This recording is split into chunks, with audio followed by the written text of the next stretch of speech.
আমেরিকার ইতিহাসে এই প্রথম মুসলিম মেয়র পেতে যাচ্ছে নিউ ইয়র্ক সিটি। তৈরি হয়েছে এমন জোরালো সম্ভাবনা। কিছুদিন আগেও জোহরান মাদানি ছিলেন নিউ ইয়র্ক অঙ্গরাজ্যের আইনসভার এক অখ্যাত সদস্য। গেল বছর তিনি মেয়র পদে নিজের প্রার্থিতা ঘোষণা করেন। তখন তিনি ছিলেন এক তরুণ আইন প্রণেতা, যার পরিচিত ছিল খুবই সীমিত। কিন্তু কয়েক মাসের মধ্যে তিনি ডেমোক্রেটিক পার্টির মেয়র প্রার্থীর দৌড়ে এগিয়ে যান, হারান এমন সব পরিচিত ও অভিজ্ঞ প্রার্থীদের যাদের নিউ ইয়র্ক নগরের ভোটারদের সঙ্গে গভীর সম্পর্ক ছিল।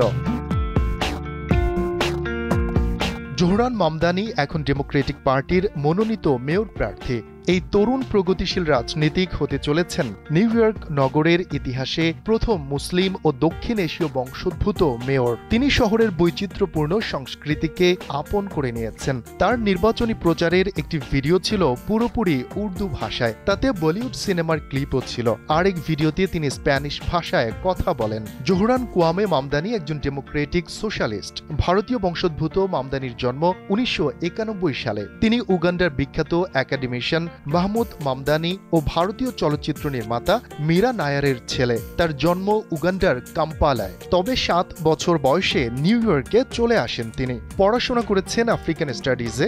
রাজনীতিতে আসার আগে ছিলেন একটি হাউজিং সংগঠনের পরামর্শক, যেখানে তিনি গরিব পরিবারদের উচ্ছেদ ঠেকাতে সহায়তা করতেন। 33 বছর বয়সী মামদানি বর্তমানে নিউ ইয়র্ক স্টেট অ্যাসেম্বলিতে অ্যাসেম্বলি ডিস্ট্রিক্ট 36 এর 3 মেয়াদের প্রতিনিধি হিসেবে দায়িত্ব পালন করছেন।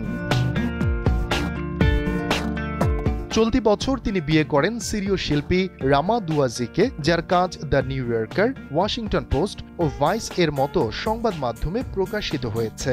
আলবানিতে জোহরান ছিলেন সর্বকনিষ্ঠ অ্যাসেম্বলি সদস্যদের একজন। মেয়র নির্বাচিত হলে 1917 সালের জন মিচেলের পর তিনি হবেন নিউ ইয়র্কের সবচেয়ে কম বয়সী মেয়র। তার বয়স এখন 33 বছর। এই তারুণ্যই প্রগতিশীল ভোটারদের বড় অংশকে তার দিকে টেনে নিয়ে এসেছে। তার অভিজ্ঞতা কম, এই অভিযোগ বারবার তুলেছিলেন প্রতিদ্বন্দ্বীরা।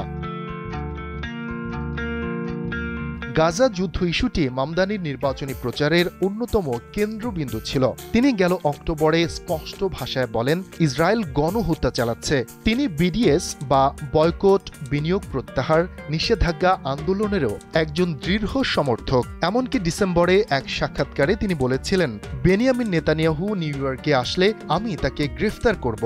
তবে তিনি জানিয়েছেন, তার সমালোচনাগুলো যুক্তরাষ্ট্র ও ইসরায়েলি সরকারের বিরুদ্ধে, ইহুদিদের বিরুদ্ধে নয়।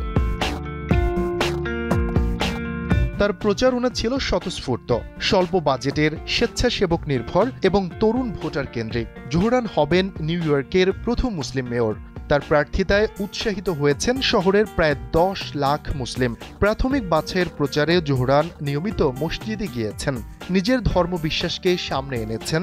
জোহরান প্রচুর পডকাস্টে গিয়েছেন। তার প্রচারণা ছিল সোশ্যাল মিডিয়া ভিত্তিক, পরিকল্পিত ও দক্ষভাবে। জোহরানের জয়ের বড় কারণ তার সরল অথচ সাহসী পরিকল্পনা। তিনি বড় অর্থনৈতিক সমস্যাগুলোকে ব্যাখ্যা করেছেন সহজ ও সাবলীল ভাষায়। তিনি নিজেকে বলেন ডেমোক্রেটিক সোশ্যালিস্ট। তার মূল প্রতিশ্রুতি ছিল বাড়ি ভাড়া নিয়ন্ত্রিত থাকবে, বাস ভাড়া হবে ফ্রি, ধনীদের উপর কর বাড়বে এবং শিশুদের দেখাশোনার খরচ হবে একদম শূন্য। কিন্তু নিউ ইয়র্কের মতো গুরুত্বপূর্ণ শহরে আফ্রিকা থেকে উঠে আসা 33 বছর বয়সী এক মুসলিম তরুণ মেয়র হয়ে যাবেন, বিষয়টি কোনোভাবেই ভাবতে পারছেন না ডোনাল্ড ট্রাম্প। আর তাই এই ডেমোক্রেটিক সোশ্যালিস্টের সাফল্যে ক্ষোভ প্রকাশ করেছেন মার্কিন প্রেসিডেন্ট। সামাজিক যোগাযোগ মাধ্যমে শেয়ার করা একাধিক পোস্টে ট্রাম্প নিউ ইয়র্ক রাজ্যের এই অ্যাসেম্বলি সদস্যের চেহারা, কণ্ঠস্বর ও বুদ্ধিমত্তা নিয়ে কটাক্ষ করেছেন। মামদানির প্রগতিশীল রাজনৈতিক মতাদর্শের দিকে ইঙ্গিত করে ট্রাম্প তাকে শতভাগ কমিউনিস্ট উন্মাদ বলে অভিহিত করেছেন। শফিকুল ইসলাম শান্ত, দীপ্ত সংবাদ।